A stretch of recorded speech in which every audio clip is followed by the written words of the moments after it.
Police have raided an illegal liquor manufacturing den at the home of Balaram Bhomik in the Kalkalia Durga Chomani area Bishalkar and seized all equipments used in the alcohol making. The raid follows a viral social media post exposing Bhomik's illicit activities.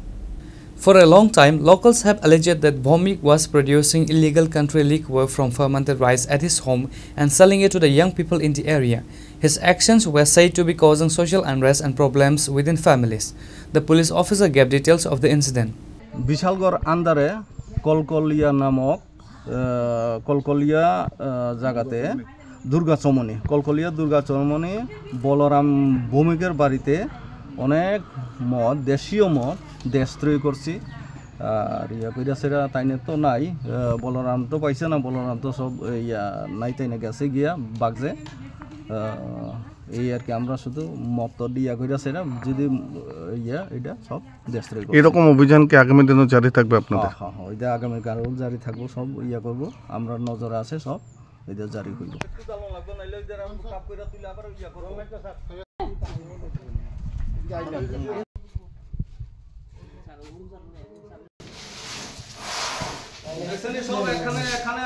Reported by Jivan from Bishalkar, Chini Khorang.